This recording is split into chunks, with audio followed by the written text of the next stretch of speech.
Hidup TV mempersembahkan Oase Rohani Katolik yang dibawakan oleh para imam Keuskupan Agung Jakarta. Selamat menyaksikan. Halo, apa kabar para sahabat Oase Rohani Katolik yang terkasih? Bahagia rasanya kita bisa berjumpa kembali dalam program Oase Rohani Katolik kali ini. Semoga Bapak, Ibu, saudara-saudari, rekan muda, dan semua sahabat dalam keadaan sehat, tidak kekurangan satu apapun. Saya Romo Karolus Putranto Hidayat dari Keuskupan Agung Jakarta akan bersama-sama mendalami firman Tuhan dalam kesempatan ini. Maka marilah sebelum kita masuk ke dalam permenungan, kita siapkan hati kita satukan hati dan budi kita dalam doa mohon berkat Tuhan. Dalam nama Bapa dan Putra dan Roh Kudus. Amin. Allah Bapa, Allah Putra, Allah Roh Kudus, dimuliakanlah namamu oleh dan dalam segenap ciptaanmu yang agung, terutama karena Engkau tidak hanya menciptakan, tetapi menyelamatkan dan menebus kami dalam diri Yesus, Putramu, saudara kami. Ya Bapa, arahkanlah hati kami untuk selalu mencari Engkau, agar kami semakin sadar bahwa kami diciptakan untuk mengasihi dan dikasihi oleh Roh-Mu yang Maha Kudus. Bunda Maria, teladan pendengar dan pelaku firman, doakanlah kami anak-anak-Mu. Kemuliaan kepada Bapa dan Putra dan Roh Kudus, seperti pada permulaan, sekarang, selalu, dan sepanjang segala abad. Amin. Baiklah para sahabat Oase Rohani Katolik yang terkasih, kita dengarkan firman yang akan kita renungkan pada hari ini. Bacaan pertama diambil dari surat Rasul Paulus kepada umat di Efesus, bab 2 ayat 1 sampai 10. Surat Rasul Paulus kepada umat di Efesus, bab 2 ayat 1 sampai 10. Saudara-saudara, kalian dahulu sudah mati karena pelanggaran dan dosamu. Kalian hidup di dalamnya karena kalian mengikuti jalan dunia ini. Karena kalian menaati penguasa kerajaan angkasa, yaitu roh yang kini bekerja di antara orang-orang durhaka. Sebenarnya dahulu kami semua juga terhitung di antara orang-orang durhaka itu. Ketika kami hidup dalam hawa nafsu daging, menuruti kehendak daging, serta pikiran yang jahat. Jadi pada dasarnya kita orang-orang yang harus dimurkai, sama seperti yang lain itu. Tetapi terdorong oleh kasih-Nya yang besar, yang telah dilimpahkan kepada kita, Allah yang kaya dengan rahmat telah menghidupkan kita bersama dengan Kristus, sekalipun kita telah mati karena kesalahan kita. Jadi kalian diselamatkan berkat kasih karunia. Di dalam Kristus Yesus itu, Allah telah membangkitkan kita juga dan memberi tempat di surga bersama dengan Dia. Dengan demikian Allah bermaksud di masa yang akan datang menyatakan kasih karunia-Nya yang berlimpah sesuai dengan kebaikan-Nya terhadap kita dalam Kristus Yesus. Sebab berkat kasih karunia kalian diselamatkan oleh iman. Keselamatan itu bukanlah hasil usahamu, melainkan pemberian Allah. Jadi keselamatan itu bukanlah hasil pekerjaanmu. Maka jangan sampai ada yang memegahkan diri. Sebab sesungguhnya kita ini buatan Allah, diciptakan dalam Kristus, untuk melakukan perbuatan-perbuatan baik yang sudah dipersiapkan oleh Allah. Demikianlah sabda Tuhan. Syukur kepada Allah. Mazmur tanggapan dari Mazmur 100 ayat 2 dilanjutkan ayat 3, ayat 4 dan 5. Dengan referen, Tuhanlah yang menjadikan kita dan punya dialah kita. Tuhanlah yang menjadikan kita dan punya dialah kita. Bersorak-soraklah bagi Tuhan, hai seluruh bumi. Beribadahlah kepada Tuhan dengan sukacita. Datanglah ke hadapannya dengan sorak-sorai.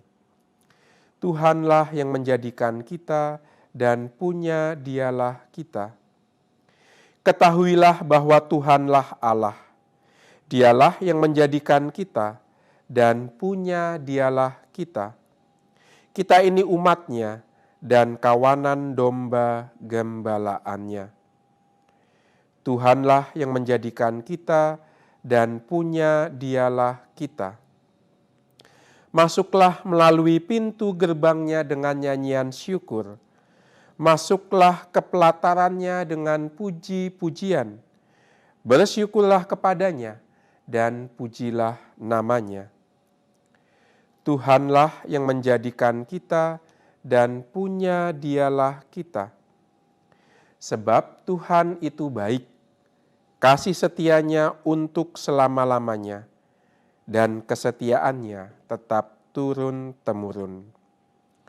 Tuhanlah yang menjadikan kita dan punya dialah kita. Bacaan Injil diambil dari Injil Lukas bab 12 ayat 13 sampai 21.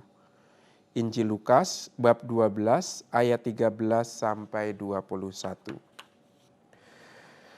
Haleluya, haleluya, haleluya.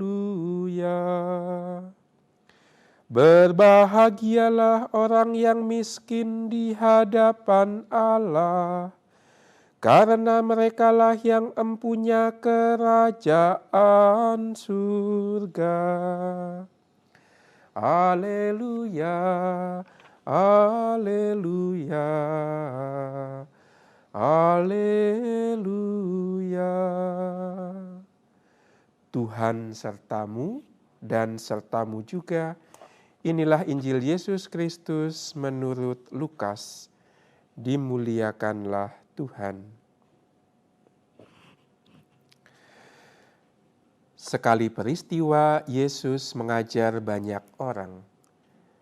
Salah seorang dari mereka berkata kepada Yesus, "Guru, katakanlah kepada saudaraku supaya ia berbagi warisan dengan aku." Tetapi Yesus menjawab, "Saudara, siapa yang mengangkat aku menjadi hakim atau penengah bagimu?" Kata Yesus kepada orang banyak itu, "Berjaga-jagalah dan waspadalah terhadap segala ketamakan. Sebab walaupun seseorang berlimpah-limpah hartanya, hidupnya tidak tergantung dari kekayaannya itu." Kemudian ia menceritakan kepada mereka perumpamaan berikut. Ada seorang kaya, tanahnya berlimpah-limpah hasilnya. Ia bertanya dalam hatinya, "Apakah yang harus kuperbuat, sebab aku tidak punya tempat untuk menyimpan segala hasil tanahku?" Lalu katanya, "Inilah yang akan kuperbuat. Aku akan merombak lumbung-lumbungku, lalu mendirikan yang lebih besar, dan aku akan menyimpan di dalamnya segala gandum serta barang-barangku. Sesudah itu aku akan berkata kepada jiwaku, jiwaku, ada padamu banyak barang, tertimbun untuk bertahun-tahun lamanya. Beristirahatlah, makanlah dan minumlah, serta bersenang-senanglah." Tetapi Allah bersabda kepadanya, "Hai orang bodoh, pada malam ini juga jiwamu akan diambil daripadamu. Bagi siapakah nanti apa yang telah kau sediakan itu? Demikianlah jadinya dengan orang yang menimbun harta bagi dirinya sendiri, tetapi ia tidak kaya di hadapan Allah. Berbahagialah kita yang mendengarkan sabda Tuhan dan tekun melaksanakannya. Sabdamu adalah jalan, kebenaran dan hidup kami. Para sahabat Oase Rohani Katolik yang terkasih, mari kita ambil saat teduh, saat hening sejenak. Kita biarkan sabda yang sudah kita dengarkan meresap ke dalam batin kita, berakar di sana, dan kemudian berbuah dalam kesaksian hidup kita. Kita hening sejenak.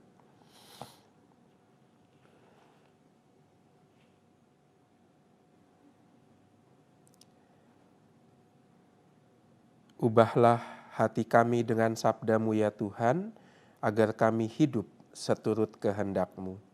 Demi Yesus Tuhan kami. Amin. Para saudara dan saudari, semua sahabat Oase Rohani Katolik yang terkasih, mari kita dalami bacaan demi bacaan pada hari ini. Sebagaimana sudah kita renungkan dan kita dengarkan, bacaan pertama diambil dari surat Rasul Paulus kepada umat di Efesus. Para ahli setuju, surat kepada umat di Efesus ini adalah surat yang tidak langsung ditulis oleh Paulus, tetapi mungkin lahir dari tangan murid Santo Paulus. Maka walaupun bukan dari tangan Santo Paulus sendiri, tetapi inspirasinya, gaya teologisnya, permenungannya itu banyak menimba dari pemikiran dan surat-surat yang sungguh asli datang dari tangan Rasul Paulus. Nah, ini dia, ini pentingnya kita itu punya guru ya. Jadi setiap hal yang kita hadapi dalam kehidupan kita dapat kita tanggapi karena kita punya rujukan. Maka penulis surat kepada umat di Efesus ketika melihat bahwa gerejanya di Efesus itu sedang menghadapi masalah, dia punya rujukan. Dia teringat akan gurunya, yaitu Santo Paulus, dan berangkat dari sang guru itu, penulis surat ini bisa menanggapi permasalahan yang sedang dihadapi oleh umat di Efesus. Maka pertanyaannya, di manakah dan atau apakah jemaat komunitas gereja di Efesus itu? Efesus, umat di Efesus itu juga disebutkan tidak hanya dalam kitab ini, tapi juga disebutkan sebagai salah satu penerima surat dari penulis kitab Wahyu. Kita tahu dalam kitab Wahyu ada 7 jemaat yang menjadi sasaran tulisan itu. Salah satunya adalah umat di Efesus. Kepada umat di Efesus dalam kitab Wahyu dikatakan bahwa jika kamu bertahan, kamu akan mendapatkan kemenangan dan memperoleh anugerah pohon kehidupan. Maka umat di Efesus ini rupanya umat yang berjuang. Sudah sejak zaman Rasul Paulus sampai nanti zamannya kitab Wahyu ditulis, itu terus berjuang. Dan terus diberikan janji bahwa mereka akan menang. Dan mereka akan dianugerahi pohon kehidupan. Apa itu pohon kehidupan? Yaitu pohon yang memberikan mereka hidup kekal.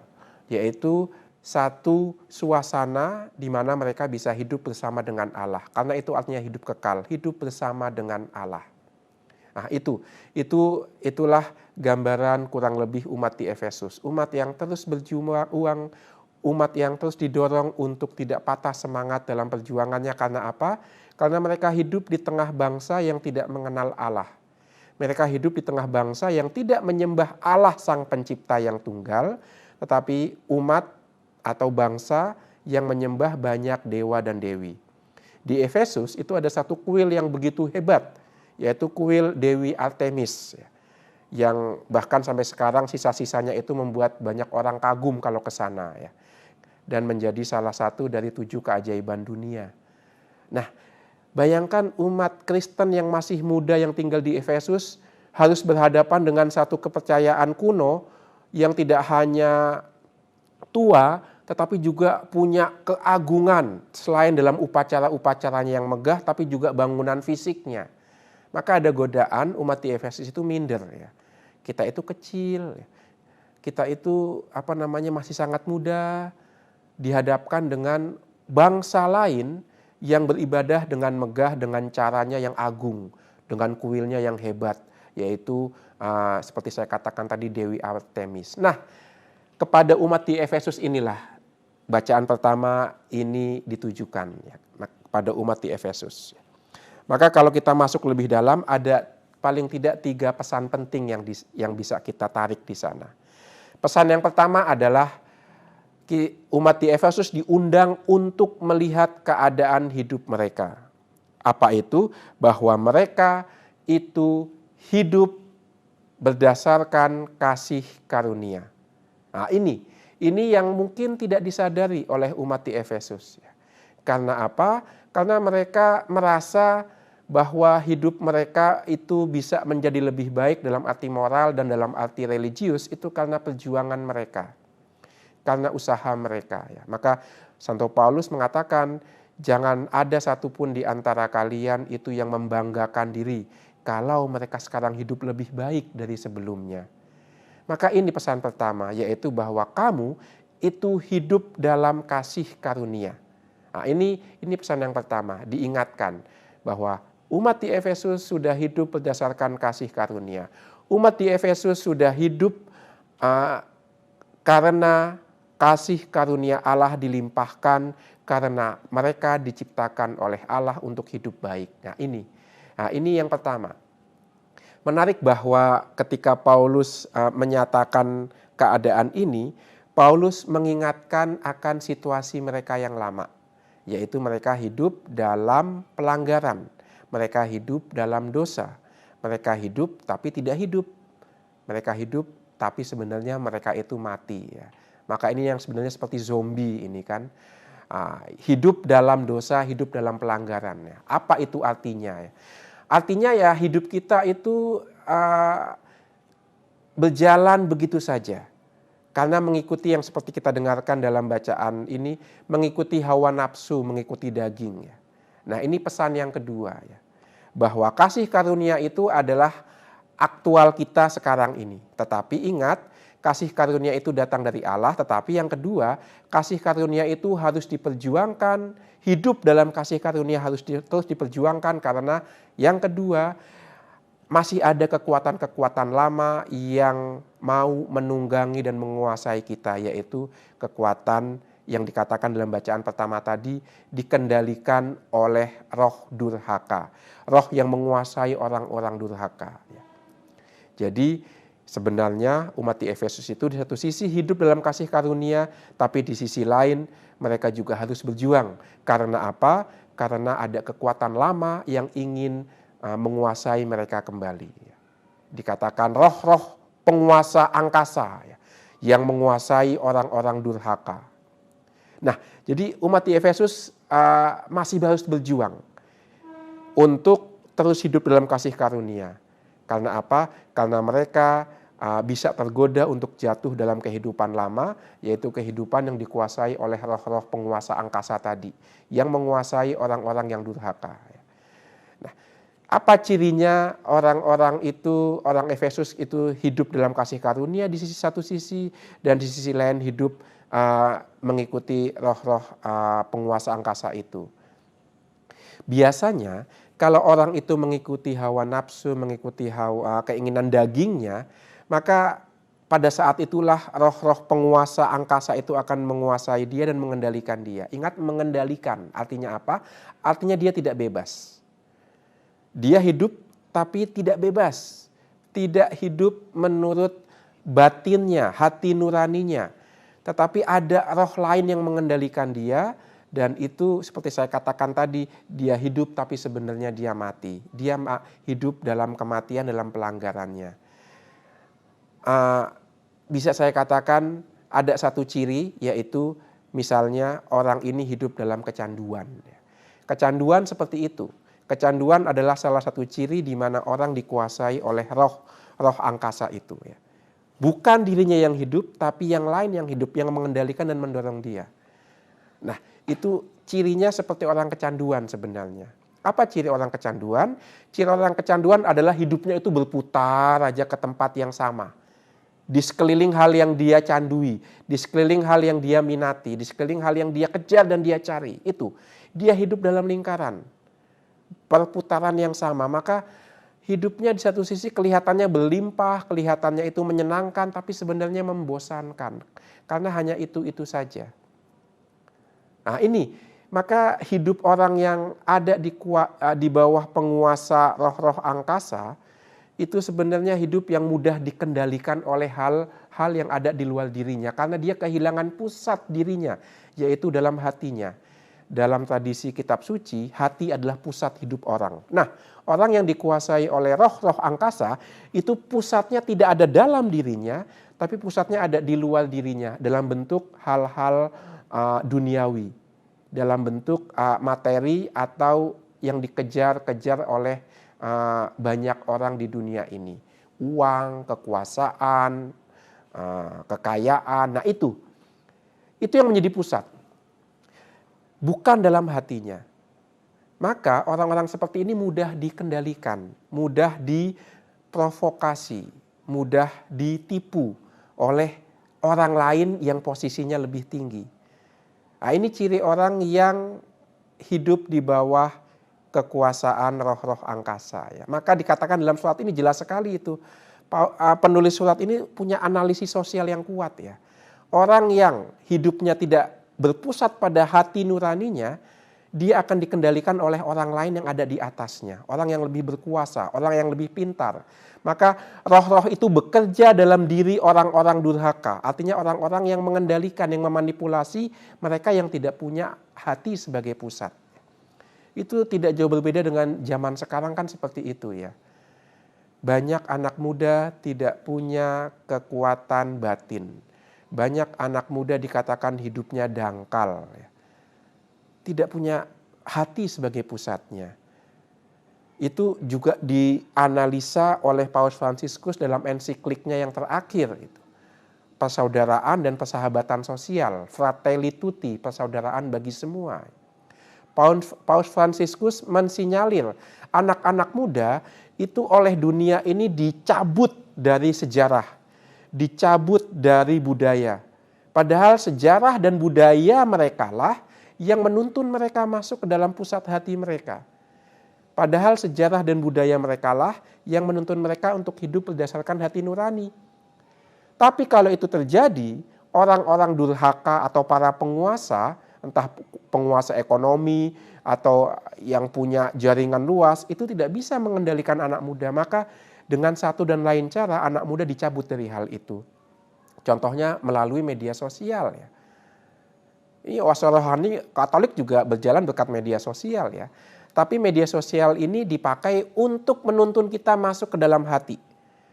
Tetapi dalam lebih banyak kesempatan media sosial dipakai untuk mencabut orang dari hatinya, menjauhkan orang dari pusat hatinya.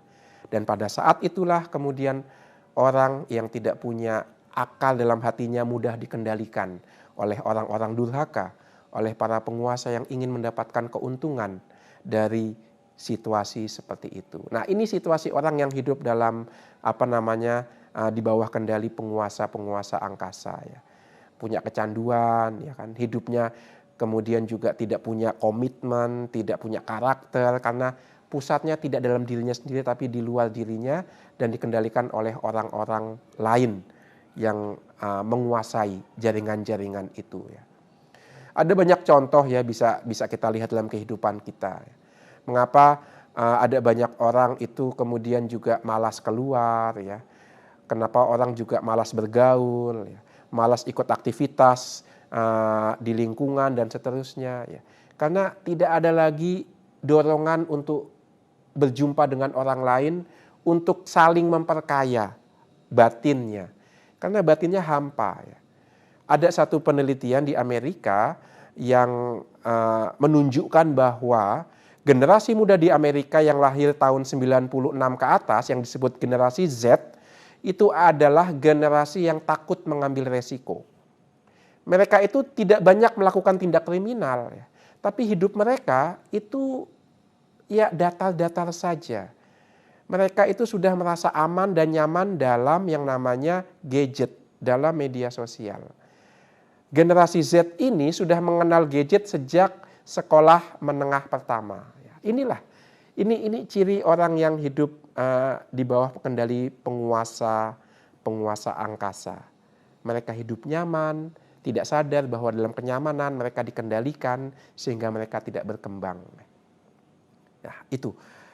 Nah, ada pesan lain yang bisa kita gali dari bacaan pertama, tetapi marilah kita undur diri sejenak, kita break dulu sebelum kita masuk ke sesi kedua untuk menarik kembali banyak pesan dan banyak poin dari bacaan pertama, lalu juga nanti dari bacaan Injil. Hidup TV mempersembahkan Oase Rohani Katolik yang dibawakan oleh para imam Keuskupan Agung Jakarta. Selamat menyaksikan. Halo, apa kabar para sahabat Oase Rohani Katolik yang terkasih? Kita berjumpa kembali pada kesempatan ini di sesi 2 dalam perjumpaan kita kali ini. Dalam sesi pertama kita sudah melihat siapakah umat di Efesus itu, bagaimana situasi mereka, dan tantangan yang mereka hadapi. Kita juga sudah memetik satu pesan dari bacaan pertama, yaitu bahwa walaupun umat di Efesus yang menjadi sasaran bacaan pertama itu sudah hidup dalam kasih karunia, tetapi penulis surat mengingatkan bahwa mereka harus terus berjuang. Terutama karena kekuatan-kekuatan yang disebut sebagai roh-roh penguasa angkasa itu masih bekerja dan masih bisa menarik mereka kembali ke kehidupan yang lama, atau dalam istilahnya ke kematian karena pelanggaran dan dosa. Nah, itu pesan yang pertama itu. Pesan yang kedua akan kita bahas pada sesi yang kedua ini. Pesan yang kedua adalah walaupun kekuatan lama itu masih bekerja, tetapi situasi aktual umat di Efesus adalah mereka sudah hidup dalam kasih karunia. Ini dia. Kalau dalam sesi yang pertama kita sudah mencoba mencermati orang yang hidup di bawah kendali kuasa roh-roh angkasa itu bagaimana, yaitu seperti orang yang kecanduan, ya. Pusatnya itu bukan dalam dirinya tapi di luar dirinya, yaitu pusatnya dalam bentuk hal-hal yang duniawi, uang, kekuasaan, popularitas yang tidak akan pernah memuaskan hidup mereka, karena semakin dicari itu semakin membuat mereka itu haus. Itu seperti minum air laut itu. Itulah kalau kita mencari hal-hal yang sifatnya fana, itu semakin diminum itu semakin haus, tidak memberikan kepuasan batin, ya. Nah, itu ciri orang yang dikuasai oleh penguasa angkasa. Tapi juga ciri lainnya adalah bahwa mereka itu tinggal dalam zona nyaman. Hidup mereka itu berputar di tempat yang sama, takut mengambil resiko dan membosankan, ya. Nah, ini beberapa ciri ketika ada penguasa roh-roh angkasa yang mengendalikan hidup umat di Efesus, ya. Tapi untungnya umat di Efesus itu sudah hidup dalam kasih karunia. Mereka sudah dihidupkan dari pelanggaran dan dosa mereka. Maka hidup mereka sekarang lebih cerah, lebih dinamis, atau menggunakan kata-kata Paus Fransiskus, hidup yang ditandai oleh kabar sukacita, ada sukacita di situ, dan hidup yang dijalani sebagai sebuah petualangan yang mengagumkan. Ada keberanian keluar, keberanian mengambil resiko, keberanian bersahabat, keberanian berjumpa dengan yang berbeda. Nah, ini ciri hidup dalam kasih karunia, ditandai oleh sukacita dan ditandai oleh keberanian mengambil resiko, tidak takut, ya. Waspada boleh tapi takut jangan, ya. Hati-hati boleh tapi takut jangan. Nah, itu. Ini ciri-ciri hidup yang ditandai oleh kasih karunia. Ada kebebasan di situ, ada sukacita di situ, ada keberanian karena hidup dijalani sebagai sebuah petualangan dengan sejuta kemungkinannya, ya. Sementara kalau kita lihat tadi, ya kan, hidup yang di bawah kendali penguasa roh-roh angkasa tadi kan ya itu saja, ya, berputar di tempat yang sama. Dan kemudian gampang mengikuti apa kata orang, ya, tidak kritis, tidak mudah melihat situasi atau kemungkinan lain. Sementara hidup dalam kasih karunia itu ditandai oleh sukacita, keberanian mengambil resiko, hidup sebagai petualangan, ya kan? Dan dia juga ditandai juga oleh keberanian untuk berpikir sendiri, tidak hanya mengikuti apa kata orang. Karena pusatnya itu ada dalam hati mereka. Kasih karunia mendorong mereka untuk masuk ke dalam kuil batin mereka. Maka untuk orang Yahudi yang akrab dengan tradisi biblis, ya, hati itu pusat kehidupan karena dalam hatilah orang mengambil keputusan. Keputusan yang menentukan perjalanan jati diri mereka. Dan untuk orang beriman, keputusan yang diambil dari pusat hatinya itu adalah keputusan yang dikonsultasikan bersama dengan Roh Allah. Karena Roh Allah itu tinggal dalam batin, kuil batin kita. Semakin jauh orang keluar dari batinnya, semakin dia sulit mendengarkan sapaan roh. Semakin orang masuk ke dalam kuil batinnya, semakin dia bisa berkonsultasi bersama Roh Kudus di sana. Maka ini yang disebut pembedaan roh. Ketika orang berani masuk kuil batinnya. Nah, ini ciri orang yang hidup dalam kasih karunia. Dan umat di Efesus dikatakan bahwa kalian didorong dan menerima kasih karunia dalam hidup mereka. Diselamatkan berkat kasih karunia. Ini dia. Ciri orang yang dilimpahi kasih karunia sudah kita lihat tadi. Maka pertanyaannya adalah, lalu Romo seolah-olah kok ada dua kekuatan ya? Di satu sisi kekuatan kasih karunia yang dilimpahkan kepada kita dan juga kepada umat di Efesus, tapi di sisi lain ada penguasa-penguasa angkasa yang bekerja dalam diri orang-orang durhaka, orang-orang yang punya jaringan, punya kekuasaan dan mau mengendalikan hidup orang lain. Lalu bagaimana ini Romo? Seolah-olah ada dua kekuatan dan kita kan mengalami itu juga ya. Dalam hidup kita seolah-olah ditarik oleh dua kekuatan itu. Apakah kemudian kekuatan gelap itu sama kuatnya dengan kekuatan Allah ya? Nah, tidak. Maka ini pesan yang ketiga. Pesan yang ketiga adalah hanya ada satu penguasa, yaitu Allah yang Maha Kasih ya. Nah, ini perbedaan antara orang Yahudi dengan bangsa-bangsa lainnya, khususnya bangsa-bangsa yang ada di Babilonia pada masa Perjanjian Lama. Pada masa itu ya, orang mudah sekali untuk mengatakan bahwa sejarah itu adalah hasil perang antara dua kekuatan. Kekuatan jahat dan kekuatan baik. Maka orang itu menderita karena kekuasaan jahat yang menang. Maka kalau ada penderitaan, ada bencana, ada malapetaka dalam sejarah hidup, itu kekuatan jahat yang menang. Itu kata bangsa Babilonia pada waktu Perjanjian Lama. Sementara ketika orang hidupnya baik, beruntung, itu penguasa yang baik yang menang, kebaikan yang menang. Kalau seperti itu, maka dengan cara pandang seperti ini, yaitu cara pandang dalam sejarah ada dua kekuatan yang sama, yaitu kekuatan baik dan kekuatan jahat, maka sejarah bisa gampang dijelaskan. Penderitaan dan nasib baik mudah dipahami. Tetapi dalam bacaan pertama ada pesan yang ketiga, yaitu walaupun dalam diri kita itu bertarung dua kekuatan, di satu sisi kasih karunia Allah yang membebaskan kita, dan di sisi lain itu penguasa-penguasa angkasa yang mengendalikan dan menekan kita, tetap hanya ada satu penguasa, yaitu Allah yang penuh kasih ya. Nah, ini dia. Maka untuk kita orang beriman, yang namanya penguasa kegelapan, setan, itu tidak selevel dengan Allah. Enggak. Mereka itu ciptaan, mereka itu ada di bawah kendali Allah. Allah penguasa segalanya. Maka dikatakan dalam bacaan pertama, sebab kita itu diciptakan oleh Allah. Kita itu diciptakan oleh Allah dalam Kristus Yesus. Jadi itu hakikat kita. Hakikat kita bukan untuk memilih yang jahat dan yang baik. Bukan. Hakikat kita adalah melaksanakan pekerjaan baik. Itu panggilan hidup kita. Jadi kebebasan itu bukan dalam hal memilih, saya memilih yang jahat, besok milih yang baik, bukan, itu bukan kebebasan. Kebebasan dalam surat ini dan juga dalam iman kita adalah bebas berbuat yang baik. Karena ketika kita berani memilih yang baik, ketika kita merasa bebas untuk melakukan yang baik, itu kita menjadi diri kita sendiri. Nah, ini dia, ini pesan yang ketiga, bahwa hanya ada satu penguasa, yaitu yang baik, yaitu Allah yang menciptakan kita. Dan oleh karena kita diciptakan oleh Dia yang baik, kita juga dipanggil untuk melakukan hal-hal yang baik.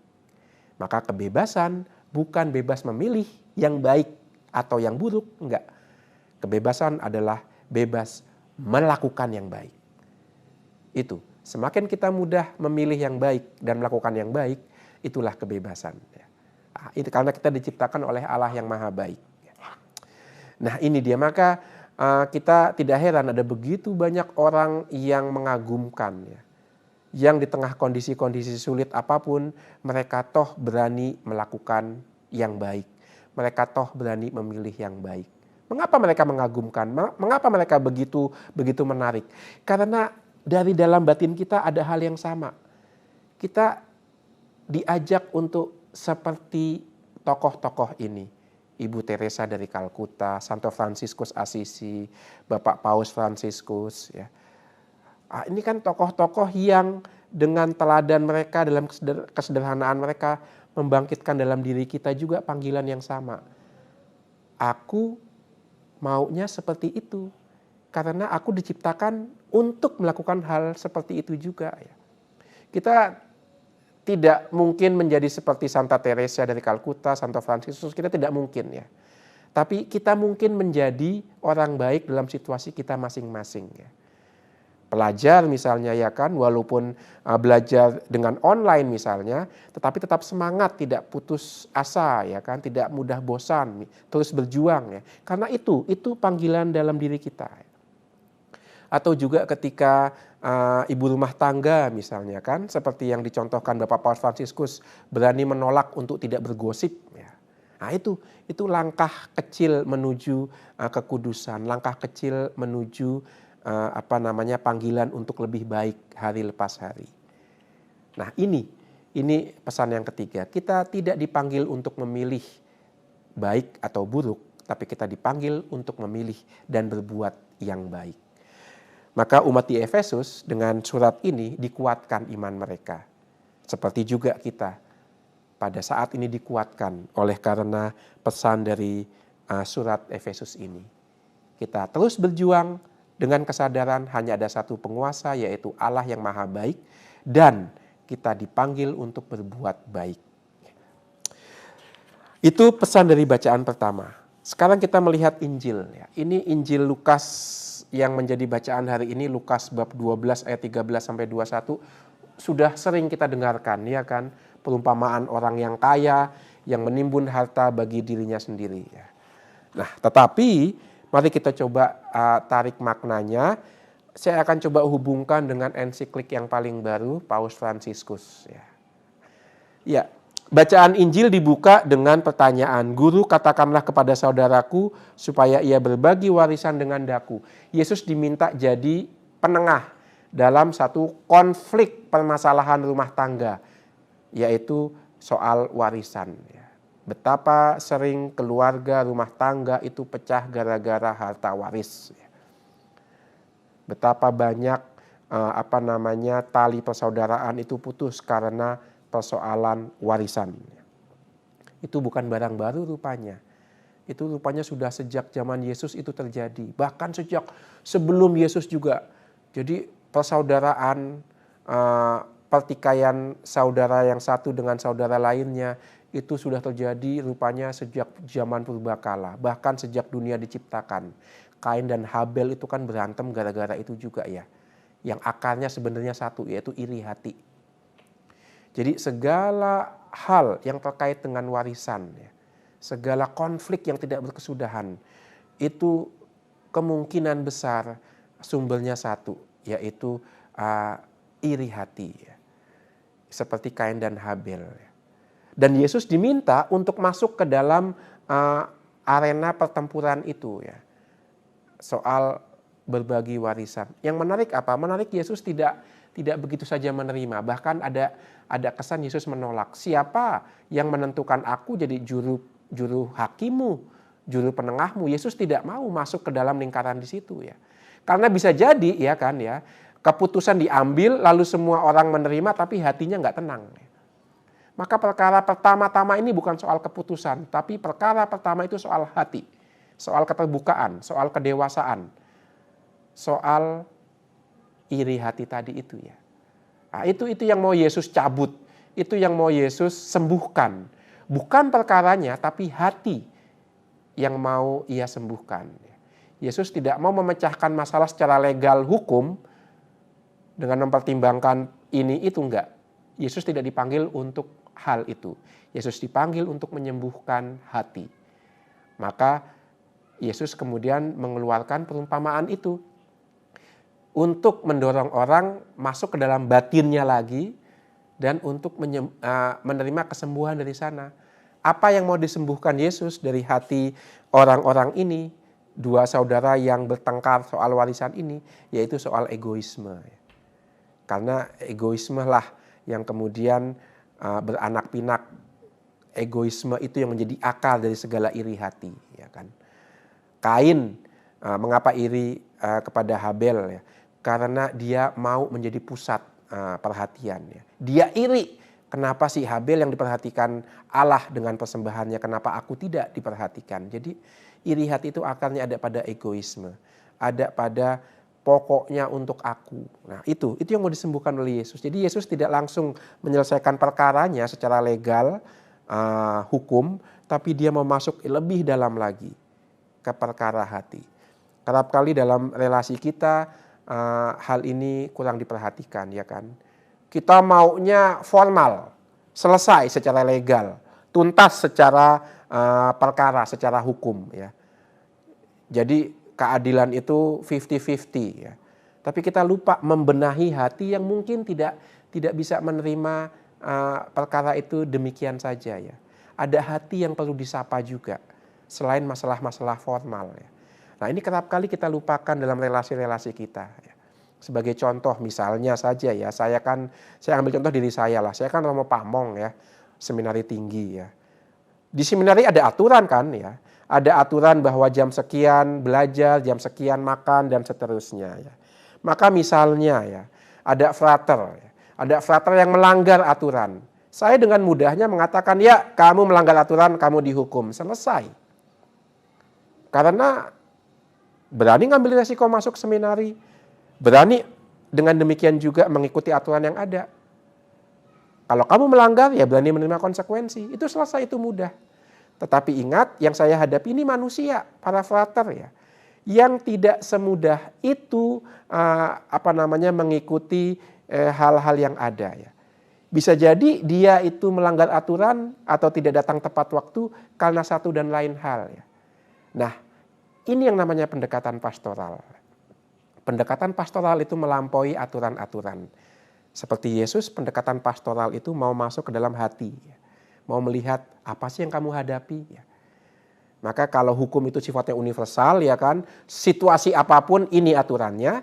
Pendekatan pastoral itu kasuistik. Itu masuk ke dalam situasi aktual. Ke dalam hati orang. Itu konkret. Ya. Itu nyata. Nah itu. Nah, ini yang dibuat oleh Yesus. Maka Yesus bisa kita jadikan teladan setiap kali kita melakukan pelayanan ya. Pelayanan kita itu tidak hanya perkara hukum, tidak hanya perkara aturan belaka. Pelayanan itu pertama-tama bersifat pastoral juga. Dan inilah yang dibuat Yesus. Maka dia berpastoral, dia mau masuk ke dalam hati.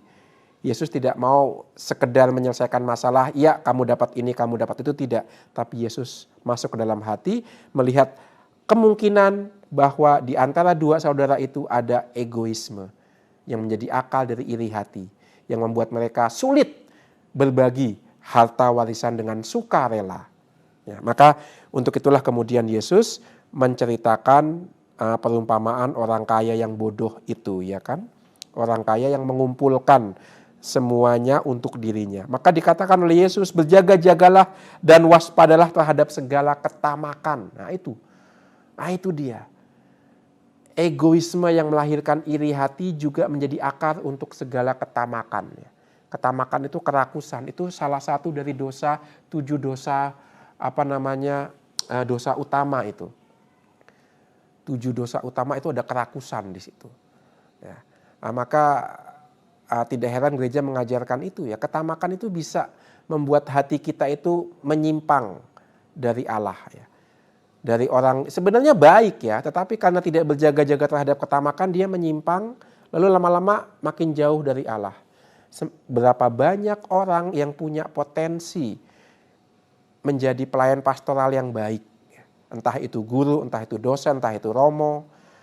Itu kemudian menyimpang menjadi tidak baik karena ketamakannya. Karena tidak mewaspadai itu. Dalam Injil Markus kita diingatkan oleh Yesus, segala keburukan itu munculnya juga dalam hati kita. Ingat bacaan pertama ya. Walaupun hati kita sudah ditebus oleh Allah dan menjadi bait Roh Kudus, tapi masih ada penguasa lain yang mau merebut kita dari hati kita ya. Maka juga datangnya dari hati kita juga itu, yang jahat-jahat itu. Itu dikatakan misalnya apa? Kenajisan ya kan, lalu kesombongan dan ketamakan juga munculnya dari hati. Maka kita harus berjaga-jaga. Pencuri itu nggak hanya mencuri barang kita yang ada di luar, tapi juga pencuri itu juga mencuri hati kita, perhatian kita dari dalam. Maka itulah Yesus mengatakan berjaga-jagalah terhadap ketamakan.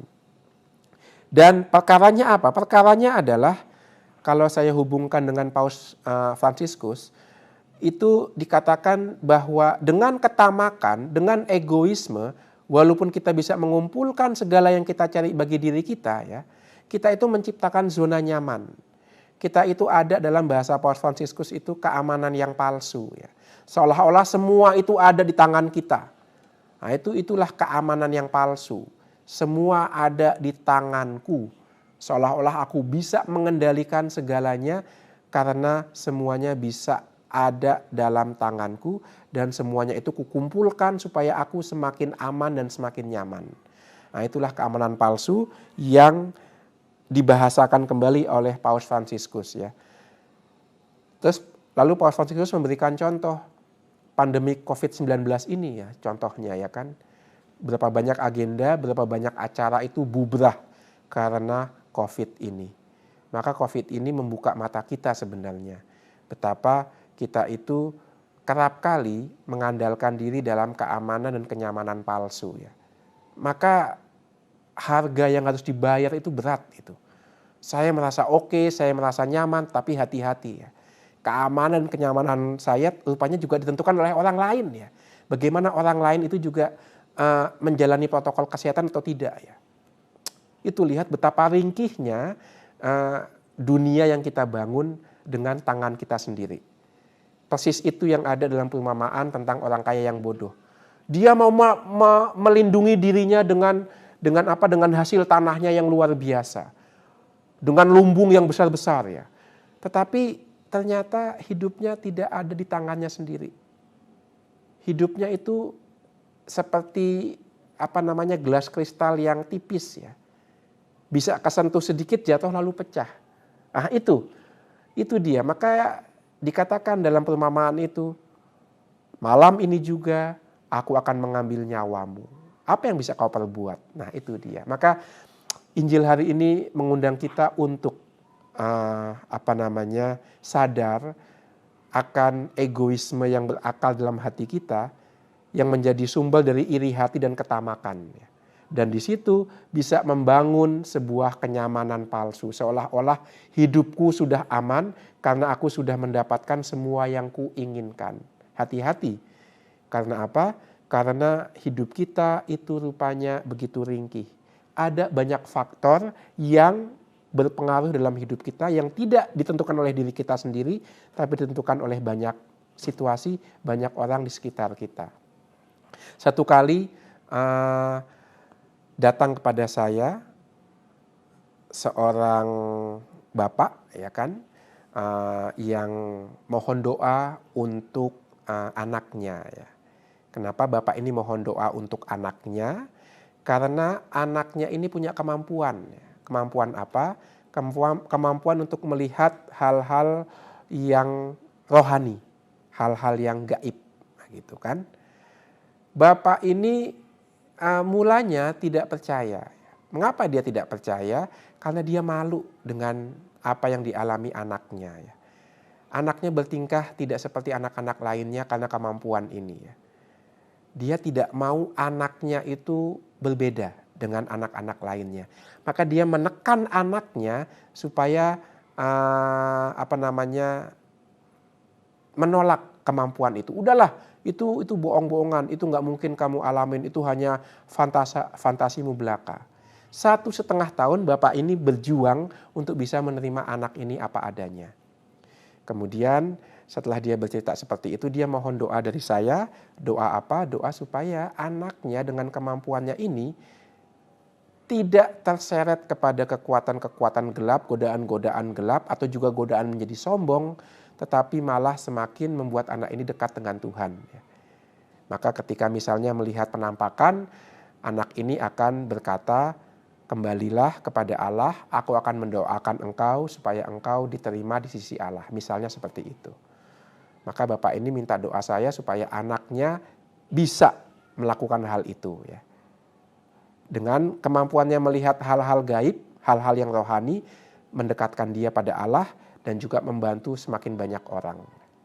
Nah, ini ciri orang yang sadar bahwa hidupnya itu ringkih, bahwa hidupnya itu tidak ada di bawah, di tangan kendali dia semata, tapi bahwa kehidupannya juga ditentukan oleh banyak faktor.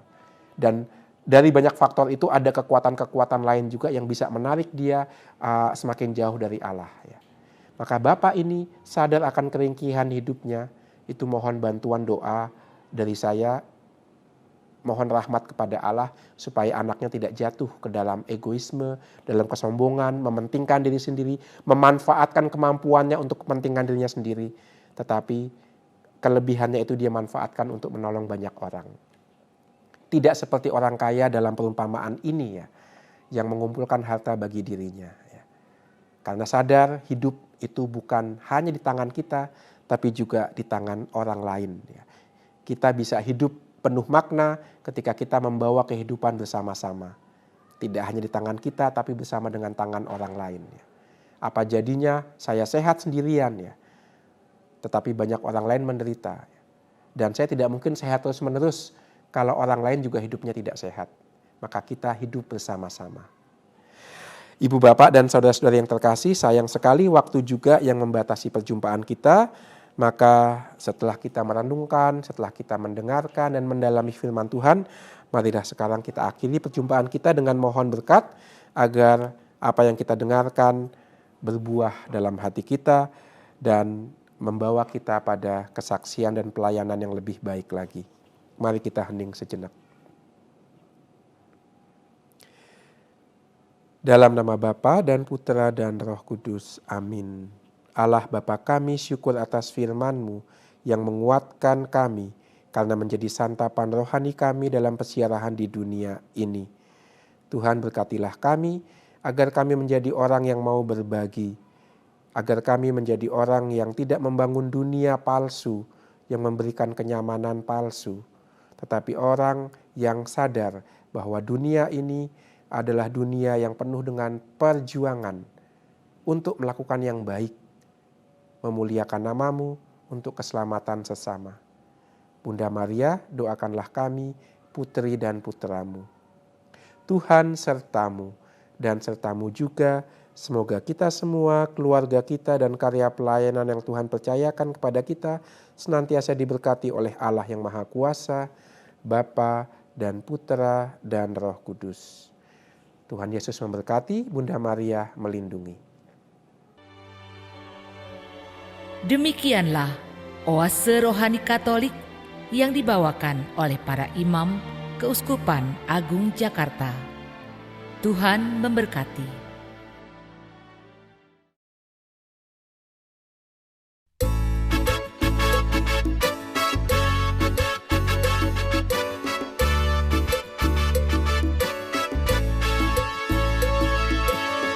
Kami menyanyi lagunya asli, la la la la la la la la, sambil membawa sembahan kami.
tak